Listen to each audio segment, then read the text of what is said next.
Magandang tanghali sa inyong lahat at welcome po sa ating Awakening of Faith program. At narito na naman tayo para matuto ng salita ng Diyos na pagmumulan ng kalakasan ng ating pananampalataya na kapag ito ay ating inaksyon ay magbibigay sa atin ng dakilang resulta at pagpapala sa ating buhay. Kaya samahan ninyo ako mula umpisa hanggang sa huli ng programa na ito. At kung maaari ay ihanda nyo na ngayon ang inyong tubig para mamaya sa pagtatapos ng ating program, sa ating prayer of agreement, ay mabless natin yan. Inumin mo at tanggapin mo ang pagpapala na nagmumula sa Panginoon Diyos. At ganoon din naman kung ikaw ay mayroong Biblia, pwede mo na ihanda ang iyong Biblia para markahan ang salita ng Diyos na babasahin natin mamaya. At kung maaari, tulungan mo ako na i-like at i-share ang programa na ito sa iyong Facebook, sa iyong messenger groups. Gawin mo ito upang sila na makakapanood din ng programa na ito ay matututo at magiging pinagpala din. At kung ikaw ay kailangan mo ng urgent spiritual support o tulong, pakiusap, tawagan mo kami at kausapin mo kami at nandito kami para kausapin ka, ipanalangin ka, bigyan ka ng payo, turuan ka kung paano mo gagamitin ang pananampalataya. Kung maaari, ikaw ay tumawag sa ating helpline ng ating simbahan at ikaw ay matutulungan. Amen? So, magbabalik ang ating Awakening of Faith program pagkatapos ng video na ito.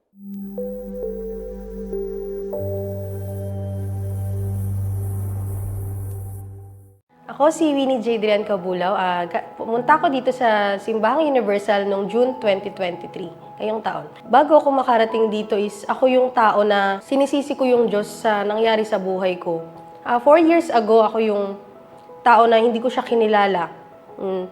Galing ako sa broken family. Yung mama ko is nagkaroon ng relationship sa ibang lalaki.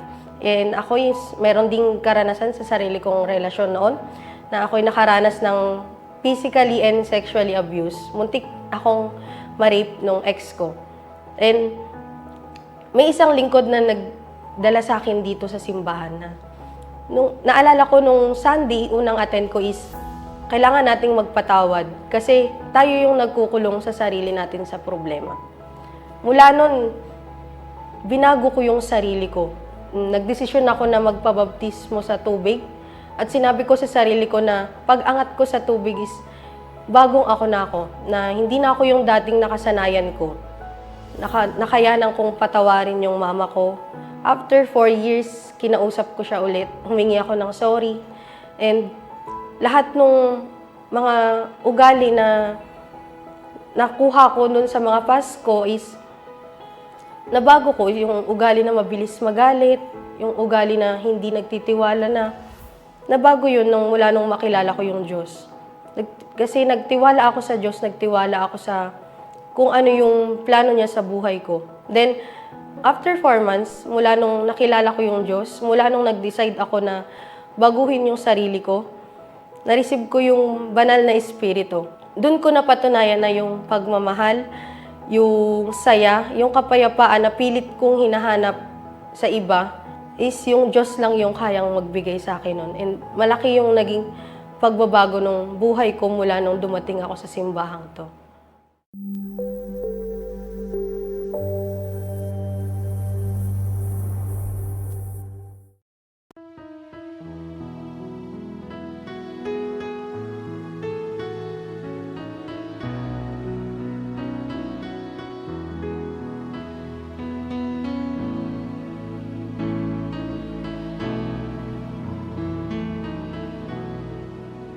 Here I stand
You set me in your family, calling me your own.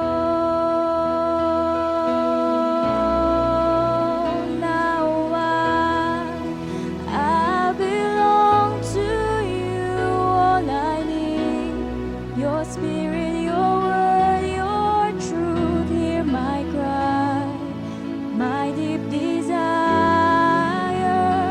to know you more. In your name, I will lift my hands to the King. This anthem of praise I bring, heaven knows I long to love you with all I am. Now I belong to you. All I need, your spirit, your word, your truth. Hear my cry, my deep desire to know you more. In your name, I will lift my hands to the King. This anthem of praise I bring, heaven knows I long to love you with all I am. I belong to you.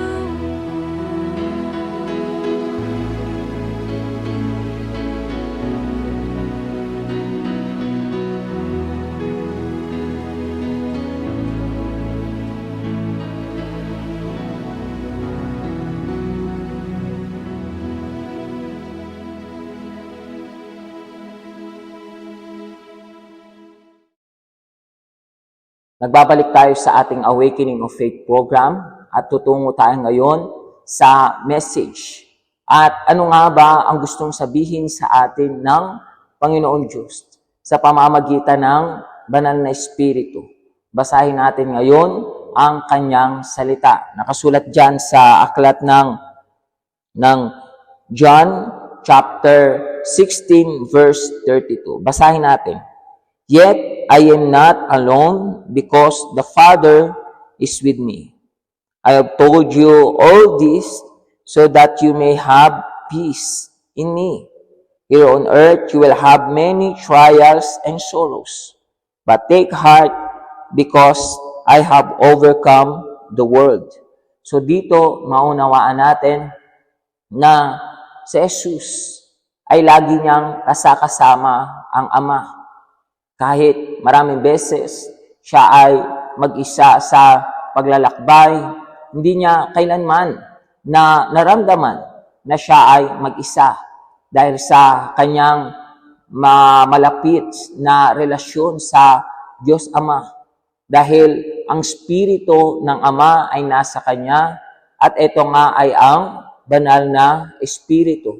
Ito ang nagbigay ng kasiguraduhan sa kanya na hindi kailanman siya nag-iisa o ulila o walang kasama, kundi ito ay laging nagbibigay sa kanya ng pananampalataya na kasama niya ang Ama. Pangalawa, sinabi ng Panginoong Hesus na magkaroon tayo ng kapayapaan mula sa Kanya o ng faith sa Kanya. Oo. Yun ang nais ng Panginoong Hesus. Gamitin natin ang faith natin sa Kanya. Especially sa Kanyang pangalan. Dahil kapag inilagay natin ang ating pananampalataya dito, tumatanggap tayo ng kapangyarihan para talunin ang lahat ng trabaho ng masama, para anuman ang hingin natin sa Kanyang pangalan ay maibibigay sa atin ang lahat ng ating mga pangangailangan. Tatanggap tayo ng solusyon, tatanggap tayo ng tagumpay, tatanggap tayo ng maraming mga biyaya sa ating buhay. At pangatlo, sinasabi dito ng Panginoong Hesus na daraan tayo sa mga kahirapan, kapighatian sa mundo na ito. Pero sinabi niya na siya ay nagtagumpay sa mundo. Pero paanong ang Panginoong Hesus ay nagtagumpay sa mundo? Again, dahil kasama niya ang presensya ng Diyos. Siya ay puspos ng banal na Espiritu. Pangalawa, siya ay laging namumuhay sa pananampalataya. Siya ay laging nandyan may pagsunod sa Diyos. Siya ay isang taong matuwid. Siya ay isang tao na laging ipinapamuhay kung ano ang natutunan niya sa salita ng Diyos. Siya ay laging nandyan para gamitin ang kanyang pananampalataya. At dahil dito, lahat ng problema, lahat ng kahirapan, mga pagsubok na pinagdaraanan niya sa kanyang buhay ay napagtatagumpayan niya.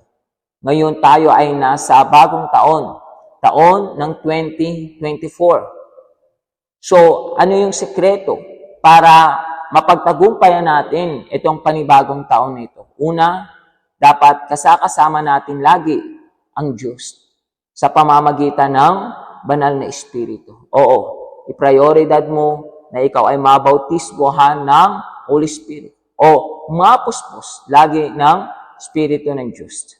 Pangalawa, gamitin mo ang iyong faith sa Panginoong Hesus, sa Kanyang pangalan. At pangatlo, magkaroon ka ng pananampalataya. Ikilos mo ito, gamitin mo ito. Lagi mong tularan ang example ng Panginoong Hesus sa Biblia. Mababasa natin yung kanyang buhay sa Mateo, Marcos, Lucas at John. Kung paano niya kinilos ang kanyang pananampalataya. Lagi kang sumunod sa salita ng Diyos, bigyan mo ng lugod ang Panginoon, lagi kang humingi ng gabay sa Ama, ng tulong, lagi kang nandiyan para maging matuwid, magkaroon ng takot sa Diyos, lumayo sa mga kasamaan, laging nandiyan na i-confess mo ang salita ng Diyos, lagi kang nandiyan para tuparin ang mga pinag-uutos ng Panginoong Diyos sa iyo, magpakabanal ka, at gawin mo ang lahat para masunod ang kalooban ng Diyos sa iyong buhay. So, kung gagawin mo ito, gagawin mo kung ano ang ginawa ng Panginoong Hesus. Dati nung nandito siya sa lupa at nagtagumpay siya sa mundo, ganoon din naman, ikaw ay magtatagumpay sa mundo. Maraming mga kahirapan, may mga kalungkutan, meron kang mga pagdaraan ng mga challenges, mga pagsubok, but lahat ng ito ay mapagtatagumpayan mo dahil ginagawa mo kung ano ang ginagawa ng Panginoong Hesus. Kung paano siya nagtagumpay, ganoon ka rin magtatagumpay sa mundo na ito. Amen? So, let's meditate more itong salita ng Diyos na ito, ngayong araw na ito, at ang Holy Spirit ay magsasalita sa iyo. Amen? So, pakiusap, kunin mo ngayon ang iyong tubig at gawin natin itong prayer of agreement. Aking Diyos, aking Ama, pagpalain mo ang tubig ng bawat isa sa kanila. Na kapag ininom nila ito, aking Diyos ay magbigay sa kanila ng kagalingan at ng himala sa pangalan ng Jesus. Kaibigan, ang tubig na yan ay blessed na at kung maaari, uminom ka sa tubig na ito.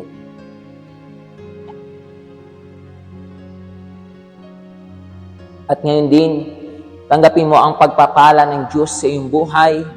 Ngayon din, sinasaway na ang lahat ng trabaho na masama, ang puwersa ng kadiliman, ang lahat ng trabaho ng impyerno diyan sa iyong buhay.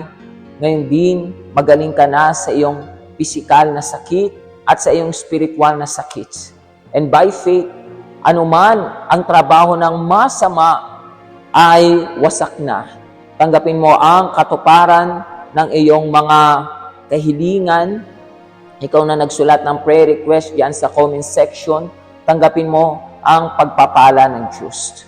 At ngayon din, ang Holy Spirit ay bumababa sa iyo. Tanggapin mo ang bautismo na banal na Espiritu. Tanggapin mo ang kanyang presensya. Tanggapin mo ngayon ang kasiguraduhan ng kaligtasan, ang pagliligtas niya sa iyong buhay. Kaibigan, tanggapin mo ngayon ang kapayapaan. Ang kapayapaan na kasama mo ang Ama ngayong taong 2024, ang Holy Spirit, ang Panginoong Jesus. Kasama mo ang Diyos at may mga pagsubok, may mga kahirapan, may mga kalungkutan, pero lahat ng ito ay mapagtatagumpayan mo. Sumayo ang proteksyon ng Diyos at pag-iingat ng Diyos sa iyong buhay. At kung ikaw ay naniniwala, sabihin mo malakas, Amen. Amen? Kaibigan, pinagpala na kayong lahat. Ngayon ay unang Miyerkules ng taon, and I would like to invite you na magpunta sa ating School of Intelligent Faith sa pinakamalapit na UCKG Help Center sa inyo.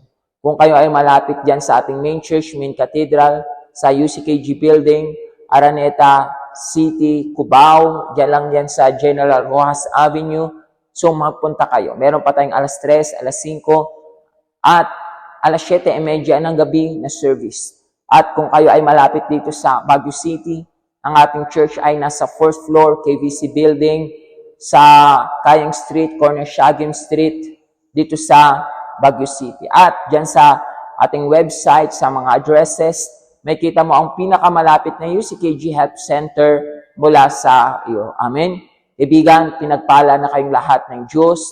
Hanggang sa muli, magkita po tayo. Paalam po.